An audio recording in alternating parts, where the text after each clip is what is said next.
discovered Chris's work and Super Collider's work about 6 months ago through another project that we run at Centre Wide called Chorus and Echo, and Super Collider contributes some work to this media platform that we run, and it was really exciting stuff to look at, you know, kind of bringing together the sciences and the creative sector. So it felt quite appropriate that Bureau Hatherill, kind of an engineering consultancy steeped in the sciences, is playing host to Chris and the creative sector today. So Chris, I'll hand over to you. I'm quite lucky because what I do is sort of what inspires me. About 5 years ago, I was sort of working for a big company called Honda Motor, and then on the side I kind of just started doing this kind of little science thing. The more people I met, the more people I sort of got talking down. Everyone literally from like male models to fashion photographers, and everyone was just really secretly excited by science when everyone was actually saying it. So we started Super Collider to basically try to bring the two worlds a little bit closer together. It's what I thought I'd do this morning, since it's just a rainy, kind of miserable morning. It's just sort of take you guys on a sort of journey through space and time to a certain extent, in our minds at least. And just show you kind of some of the stuff we've done in the past 5 years. It's been really inspiring.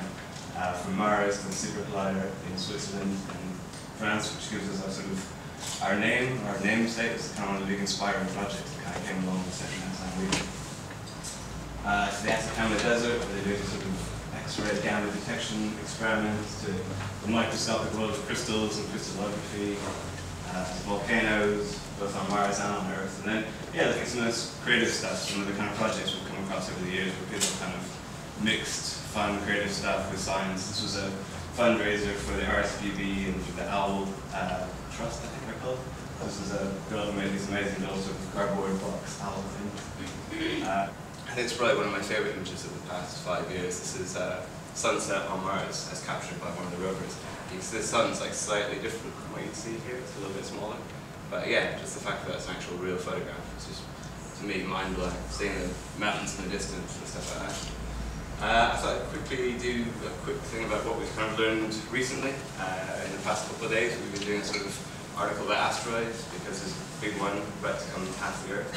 We interviewed somebody yesterday from a place called Space Guard, which is out in Wales, and it's basically this guy and his wife who he decided in, I think, the 80s that he wasn't sort of convinced about the UK response to asteroids. So he built his own observatory out in Wales and sort of funds it himself. And he assured me that we'd be fine, but this asteroid's going to pass between them. He said, it's quite a bit larger than usual. I think it's 400 meters wide. It's quite a big one. It's going to pass closer than the moon is to Earth. And meanwhile, NASA have a spacecraft in space called Dawn, which is looking at this asteroid called Vesta. So this was at the furthest approach when it was kind of starting to get closer and closer. And now it's gradually zoomed in to the point where it's orbiting around Vesta and just starting to capture these amazing images of the surface. And this is the first time we've actually been to the asteroid field and stopped. You know, the asteroid fields were between Mars and Jupiter. And we've been to it before, kind of on our way through to other places. I guess a bit like Swindon, you just don't really stop, you just keep going. But this time they've actually stopped, and it's going to orbit this one for about a year, and then head off to an even bigger one called Ceres, which is the biggest asteroid in the asteroid field. And it's so why do you think your role as a creative person is important to science? Very good question. On the spot now. I guess it's kind of bringing a different view to science. We've done a few projects with artists and scientists, and we did a project recently called Designing Science, where we got designers and scientists together. And one of the things we asked scientists was like, is this actually useful, or are we just kind of wasting your time when we call you out to interview you or get your picture? So when designers and artists work with science, you know, do they get anything out of it, or is it just a kind of one-way street where the artist gets all this amazing material and the scientist doesn't? And they were saying that, you know, 3 or 4 people that we spoke to were all saying that it was, you know, actually really interested to get a different point of view and to see how other people saw their kind of world. And I don't know, a lot of the stuff they don't find very exciting, we do, and I think that's interesting sort of coming in from that point of view. And then I think from a sort of communication point of view, you know, all of us in this room, all these, you know, we have so much stuff with science in terms of how to communicate and how to kind of do things a little bit better in the way sort of design, advertising, branding, magazines work. It's, you know, if science can learn some of those lessons, I think maybe some of the more archaic science subjects will get a bit more different. So does any of your work distill down to kind of younger people who, Farah is saying, are kind of not coming with the same kind of interest and passion for sciences as perhaps we do.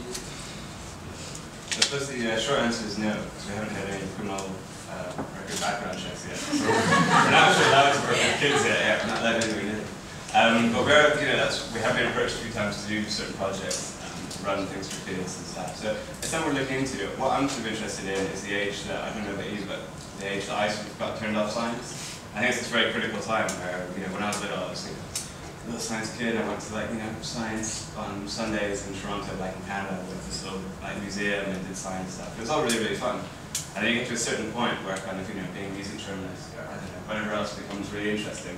And science becomes very hard at the same time. So suddenly everyone's doing all this cool stuff and going to parties, and science is suddenly very hard and doesn't look very appealing. And I think that's where we lose a lot of people. I think a lot of our events, we kind of get people coming up and saying, oh, that's great. It's being a kid again and learning all this amazing stuff. So I think it's going to be quite critical to find that kind of cut-off point. And, there's obviously a sort of tough age point to sort of engage. And not allowed to come to bars and stuff yet, and that's where we do a lot of our stuff. It's going to be evening mornings like this and stuff. So it is a kind of, it is a crucial but a tricky one. But I think that's probably something we're going to look to move towards. What was your path into doing this? It was kind of like a sharp turn. I was working as a music journalist, and more fashion culture kind of magazines. I worked at Vice magazine back in Montreal, and then I had a long-lived but short-lived after I got there, publication called Sleaze Nation, which is a bit like The Face. And then from there, Days Confused and a few magazines like that. And it was actually with the current editor of Days Confused that we started talking about doing something like this project, and just realizing that it was amazing science not sort of being treated in the same way as kind of art and fashion, which, to be fair, fashion, you can come up with crazy stuff and nobody laughs. It's all very serious. Multi-million-pound business. Whereas science, I don't know, it just seems all these guys in lab coats trying to make it zany and blowing stuff up, and I don't know, just not treating, I think what we sort of found was felt annoying that science isn't treated with the same respect as other kind of creative disciplines like art and fashion. So it was trying to sort of elevate it to that kind of state.